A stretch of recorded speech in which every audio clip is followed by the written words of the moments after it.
Please call me Vern. Yes.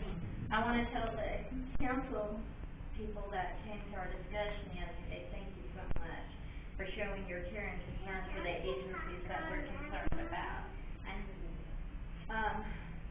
But I also want to, I know that it's going back and forth between who's responsible for paying for these agencies. And years ago, the city made a commitment for forever fund agencies such as Chambliss and the mental health agencies.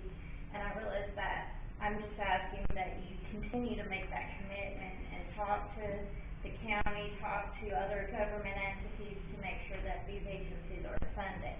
Because right here is our future and our hope. And Chambliss and the mental health agencies, they're the people that help the homeless children, help the children in the Head Start and those programs. And I just want to ask that you continue your commitment to fund those programs to the best that you can, and to talk to the county to work out and negotiate some good circumstances with them.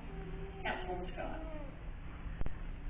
It was my pleasure to be at your meeting yesterday. It was a very good meeting, and a lot of information was shared.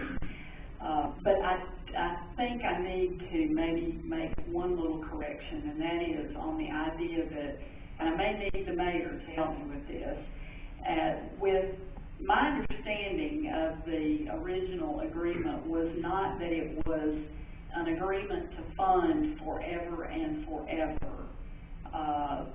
It was my understanding that based on the discussions that and the research done on this is that there was not a specific date put in at the beginning, and I think that was more of an oversight than a planned thing.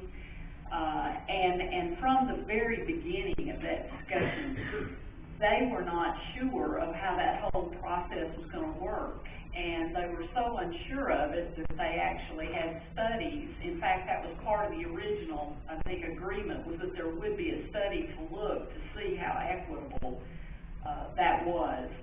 And Mayor Littlefield, can you elaborate? Because I know you, I think you were. Without getting, well, I wasn't there 45 years ago when they originally struck the agreement between the city and the county, but there were very different circumstances. The county was very rural then, the city was urban, and the county agreed to take on responsibilities if the city would share their sales tax. And what unfortunately has happened over the years is the city's sales tax began to be treated by the county as their money. And that even fooled a lot of folks here. Phil Accord, who was here, approached me in 1987 and said, you know, the county's been giving us all this money and the city hasn't been giving us anything. And I corrected him and said, that's the city's sales tax that goes to the county. And so what has happened, what has transpired, is we've just kind of put things back the way they were. The county took the opportunity to withdraw from funding a lot of agencies that had never been funded by the sales tax, and that's caused a lot of the problems. But this too shall pass. We'll eventually work this out. The city has stepped up tonight with the budget, put $20 million aside to take care of agencies. We already have a framework of how that will be shared. And in most of those cases, the agencies will be receiving more from the city than they received last time. So the city's doing its part. The issue that was raised about education earlier, yes, our Head Start program is countywide. The city's Head Start program is countywide. The administrator of Human Services just tonight had an emergency purchase for repair of a Head Start location in Cedar Hill. We also have a Head Start location in Sunny Daisy. The city of Chattanooga is the economic engine that's been driving this community for a long time. We are stepping up and we're doing our share. And we're unhappy with the fact that some of these agencies are not receiving the amount of funding that we believe they should. But we also believe, and I think you believe the same way, that the other communities should share in this as well.